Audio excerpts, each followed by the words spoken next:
So hi, my name is Damien, Okay. and I'm doing this project for my CPU physics where I need to interview an expert. So what's your name? Okay.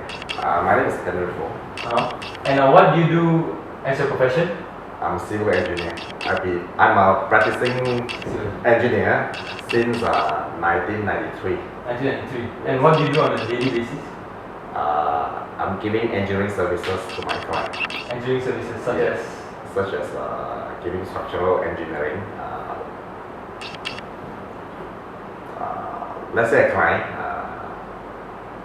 want to do a development on certain housing scheme or high-rise scheme. They need civil engineers to get involved in their projects. So I'm giving engineering services in that area to the client. So basically a consultancy-based civil engineering. Yes. So I want to know when did you first have the passion to do civil engineering? What ignited your passion? Okay. I had my dream even during my primary school. Primary school. Yeah. Primary school. What happened? Any specific events? No, because my family actually most of them were involved in construction. That's why I have passion in construction. Oh, okay. Yeah. So basically, you see other people, then you like to do it also. Actually, my father is involved in construction. Yeah. Involved in construction, so I have passion to get involved in construction. So I chose to be an engineer. Oh, okay. I understand that you studied at University Technology Malaysia. Yeah. Is that right? Yes. Yeah. And I understand that UTM is already a very technology-based university. Yes. So, what do you think is the main difference if I was to study in a technology-based university versus like a all-rounded university? Like, why did you choose to study in a technology-based university? Technology-based university is more specialized in technologies, right? So in engineering. So basically, UTM is a engineering-based university. So the lecturers, the environment, the equipment are actually very rich. They are better than the regular universities. Yes. So would you recommend me to, if I were to do civil engineering, would you recommend me to go to a more technology? Yes. How much did your university lectures and physics courses help you in your studies to be a civil engineer? So to be a civil engineer, you need to have passion in physics and mathematics. These are the two subjects that you need to pay attention in order to become an engineer. Yeah. Would you say our lecturers were provided a lot of guidance? Even when you were in secondary school, I believe you need to have those passion. Oh, okay. So when you enter university, there will be a minimum subject on physics, maybe in the first or second year. Yeah. So in the following years, you'll be studying some applied physics. Yeah. Not physics, applied physics. Yeah. So you say the passion is important from a young age? Yes. Okay. And which courses in university would you say you enjoyed the most? In university? Yeah. Would it be also physics? Because we only study physics in the first year of the uni. Oh, okay. So after that, we'll be studying a lot of applied physics. Yeah. Applied physics means applied science, where you make use of physics, in your daily life. Yeah. So, in fact, all these engineering courses are all applied physics. Applied physics. Yeah. Basically, you apply it in real life situations. Yes. Yeah. Okay. And if I was to become a civil engineer, what qualities do you think I need beforehand, before I go to a degree program? Like maybe you need drawing skills, social skills. What do you think? You need all sorts of skills, but especially you need some drawing skill. Yes, you need to, because it's a must in engineering, because you need to prepare drawings. Social skill you need to, because you have to speak out, as an engineer to convey your instruction to your superior or your documents, or the contractors. Okay. And in your daily life as a civil engineer, how much role does physics play? Like how much of your theoretical knowledge of physics do you actually apply on a daily basis? Actually, it's a lot. A lot. Like, can you give some examples? Like maybe you prepare some graphs or. So when we prepare a building, some plan for the building, so some design, everything is with physics and mathematics. Yeah. So when we design a structure, we have to take care of wind load. So how the wind load reacts on the building is pressure, wind pressure. All these are physics. So like Bernoulli's principle and Bernoulli's principle is more on aerodynamics. Aerodynamics.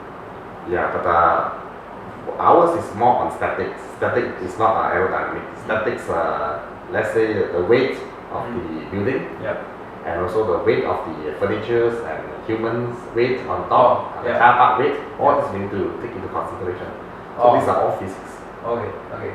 And if I would say not physics, but I turn it into a mathematical aspect. A lot of people say after you graduate from university, maths is useless or you don't use it. But from an engineering perspective, I cannot see it that way. So how much actually of algebra, trigonometry, calculus do you actually use in your life? If you choose to become a consulting engineer in future, you need to apply all this everything. Mathematics. Yes, everything. Because nowadays we are using computer software. And in the early days we are using just a calculator to design even a 40-story or 50-story building. So nowadays we are using software, but the software itself basically is all mathematical models. So basically you would say that calculus and trigonometry is all very important. Still important. And how does it help you carry out like your tasks? Like maybe if you're in charge of a major project, how do you use that knowledge like in your work? How to use the knowledge? As an engineer, your knowledge is very important because you are the consultants of the projects. So all these people like the architect, the developer, they will look on you for advice. Should there be any engineering advice required? So you really need to be well equipped with all your knowledge. Very well equipped. Very well equipped. Okay. And for me as a student, I have to look at the job prospects because I cannot be doing a degree where it's not in demand. And as far as I know, engineering is quite in demand. So what do you think the job outlook is like for civil engineers in particular? Civil engineering in Malaysia, I believe, is still very good at the moment because we are still a developing country. Right? So there are a lot of developments coming along in the next probably 20 years, 40 years. So you say the jobs are most inclined to developing nations because they need more infrastructure. How about developed nations, like maybe Canada? I mean, if you compare to Malaysia, I believe Malaysia has more opportunity compared to Canada. Okay.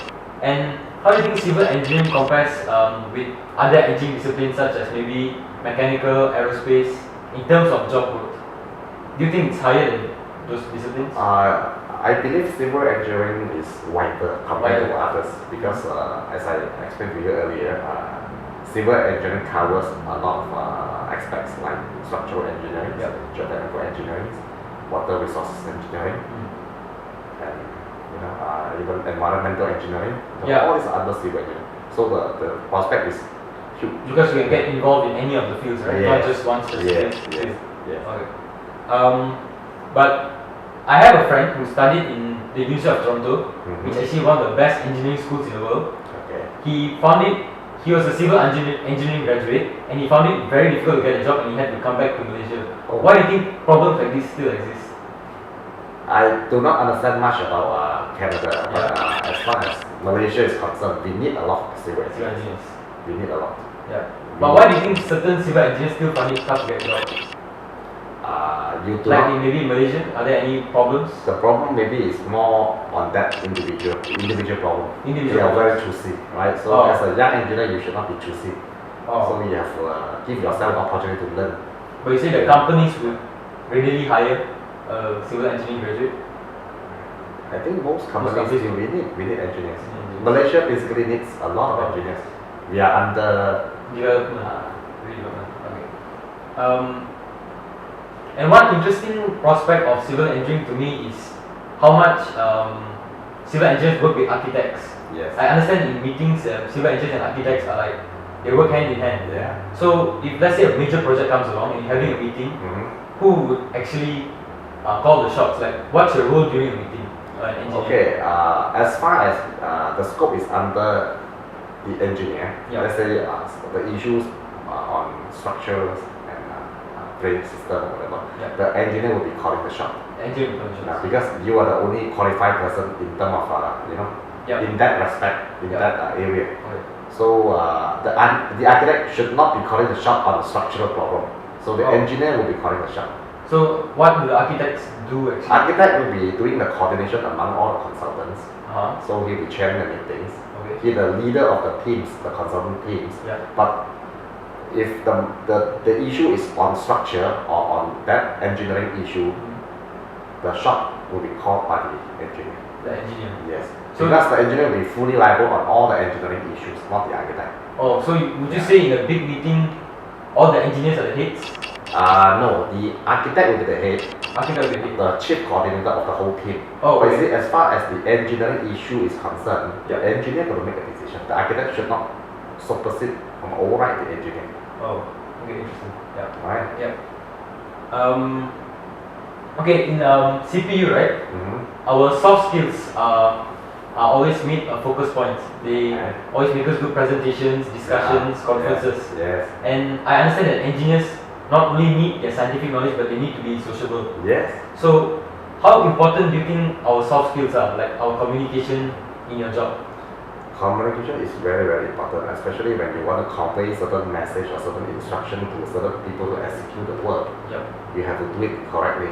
So if you give something confusing to someone to carry out the task, Yep. so it will cause a disaster. Yeah. Would you say you work with a lot of people? Yeah, we put a lot of people, You yes. have to be sociable. Yes, yes, yes.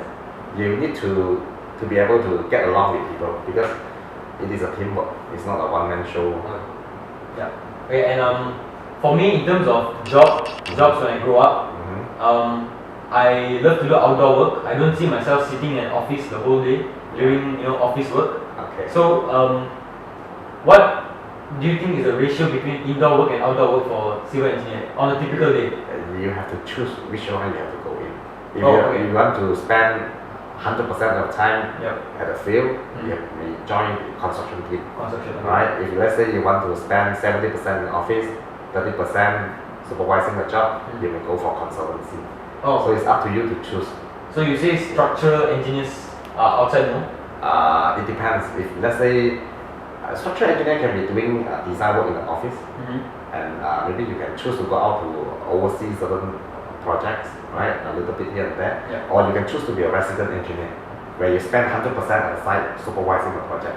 Resident engineer. That Yeah. means Station at the site, full-time station at the site. We call it resident. you can be anywhere. Let's say the project is in KL, Yeah. then you have to stay there full-time. Every day you go there and work. You don't come Oh. back to the office. Okay. So to supervise the project, we call it resident engineer. Resident. Yeah. And I understand it's a specialization of civil engineering. Alright. So how much do you think, how much of job requires a knowledge of environmental engineering? Or how much of environmental engineering concepts do you apply on a daily basis? It depends on which field you are exploring into. If let's say you get involved in water resources, Yeah. it will be very useful. Yeah. So you say that it's a big aspect of your job, environmental engineering? Compared to other aspects like structure, as I say, so Uh-huh. it may not be that demanding. Not demanding. Okay. But I believe the demand is still there The demand is still there. Yeah. So in Malaysia. So it will still be a good career prospect to go into environmental engineering. yeah, yes, Still you can say that. Yeah. Did you choose to specialize to a certain engineering discipline? Like maybe you did a master's in maybe structural engineering after your civil engineering. I didn't You didn't. choose. So why did you not? I prefer to get more knowledge from the field on-job training. On-job Right, training. yeah. So what do you think are the advantages would be if I was to get a master's in, let's say, environmental engineering or structural engineering, a more specialized field? Yeah, because environmental engineering is very specialized. It is advisable to go for a master degree. Masters. Yeah. You don't think I should do a bachelor on it? No. No. Yeah. Okay. If possible, go for a PhD. Oh, so you recommend me to Yeah. do a general degree first? Yes. Yes. Okay. And for me, personally, I like to travel a lot. Mhm. And in the future, I wouldn't want to be stationed in one country or one place. Mm. So, as a civil engineer, how much are you required to travel abroad to different countries? As I say, you can actually choose to be traveling or not to be traveling. So Oh. it's your choice actually. My choice. Yeah. Oh, so So let's say I got a friend of mine who's an engineer, Yeah. having a PhD in, civil engineering. Civil. So he used to travel all over the world. Mhm. So Oh. he spent about 2 years in certain place, another 2 years, all over the world. Oh, So actually, it's for you to choose. so the employers actually station you, or do you have a rough choice? No, because you have a choice. You have Let's say each project you have a contract of 2 years. Oh. Let's say this 2 years you're in Dubai, so another 2 years you'll be in Tokyo, Oh, okay. Another 2 years you'll be in Toronto, Oh, okay. So the So choice is yours. You can It's actually a broad. It's Yes. actually a broad field. Yes. Okay. And if someone were to work abroad and engineer, do you think there are many benefits, and what are the benefits? benefit is to make your dream come true because you like to travel, right? Yeah. This is one thing, right? Yeah. So apart from that, I don't see any other benefit. But maybe you mix around with more people. You can experience. Yeah, your experience will be Okay. very wide. Yeah. And what do you think would be the main difference if I was to do another type of engineering? Maybe, let's say, mechanical or biomedical or aerospace. It depends very much on your passion. If your passion in environmental, you should pursue on that, rather than going for something that you do not like it or Yeah. because if your parents ask you to do so, Yeah. But why would you say the difference between the courses? Maybe let's compare civil and mechanical. What do you think the difference are between the a lot of difference. A lot of A lot of difference. difference. Mechanical is more dealing with machines. machines? Okay. Yeah, manufacturing machines. And civil is more towards Construction. construction of Yeah, buildings. yeah. Yeah. And how about like maybe aerospace? That's quite close to mechanical. Mechanical. So basically, Aeronautical engineering you're talking about, right? Yeah. That Yeah. is part of, is under the mechanical Mechanical. engineering covering. oh, so civil is a bit different. You would say. Civil is totally different. Totally different. We don't get involved in machines. Oh, okay. So like, what sort of maybe tools would you use? Tools. Yeah, like maybe mechanical engineer might use a certain sort of machine. Like what do civil engineers use? No, mechanical engineering is more on dealing with machines, but civil engineering is more on dealing with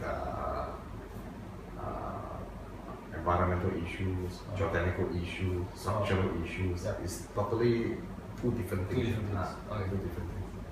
And what would you say is the most challenging or demanding part of your job?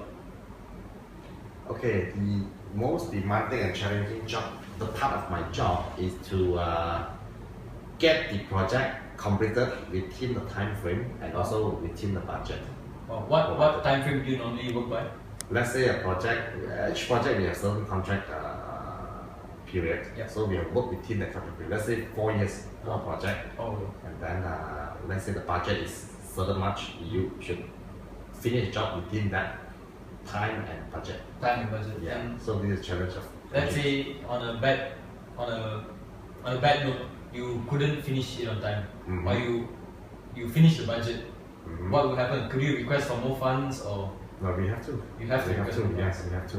And But a good engineer will finish the task within the time and budget. budget. Will you get penalized if you don't? It depends on the contract. It Oh, depends. it Because depends. the delay may not be caused by the engineer. It could be caused by the client himself. Keep on changing, Oh yeah, as the time goes So by. anything could be a factor, lah. Yes, Okay. yes, yeah. And which part of your job would you say is the most enjoyable? The enjoyable part of my job is to see the project completed. Yes. Yeah. This is your signature and your contribution to the nation, Contribution to the right? nation. So each project that we finish, it actually is part of a contribution, our contribution to the nation. That's how I look at it. So you look at the completion side of it. Yeah. But what about while the project is going on? Like let's say maybe 50% done. Mm-hmm. What do you do? Maybe the calculation, supervising. Which part do you enjoy the most? In fact, the whole process from Whole day process. one with a blank piece of paper, Yeah. day one blank book, until completion of project. The whole process may take about 10 to 15 years sometimes. So from the drawing to the final Yes, product. yes. Yeah. From the first stroke of drawing Yeah. to the final part of the project, completion of project, may take about So the 10 whole to process 15. for you is enjoyable. Yes, So you yes. really enjoy your job. Yeah.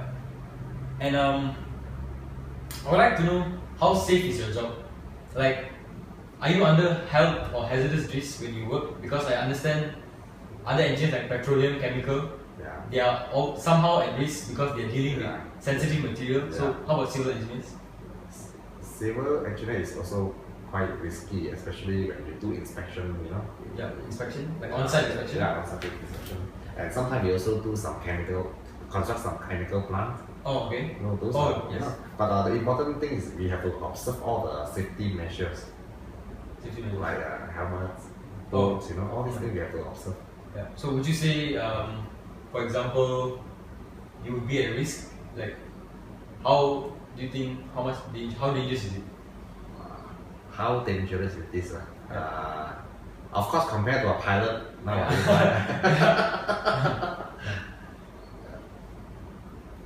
if I were to give you a scale of 1 to 10, 1 to 10, yes. probably Maybe the 6. risk is about 6, Six. around 6. Around 6. Okay. And my last question for today is, Yeah. what is the chain of command in your career? Like, who's the boss? Who, like, you know, the hierarchy of hierarchy. Yeah. Okay. So normally, in my organization, we have a boss, Yeah. followed by engineers, followed by drafting staff and some site staff. Yeah. So this is a hierarchy. And also we deal with some engineers, we deal with some construction people like contractors. Yeah. So the change of the thing chain of Chain of command. command. So we are giving commands, giving Instructions. instructions. So mostly we do it in written form.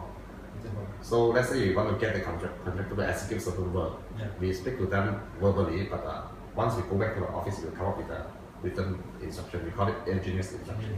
So would you say the head, like, would the head be a senior environmental engineer? Would that be his position? Will he be like a PhD holder? Not necessarily PhD. Not necessarily. Yeah. Your experience will count as well. Your experience. Yeah. Yeah. Okay. Yeah, I think that wraps up the interview. I'd like to thank you for your time. Okay. And yeah.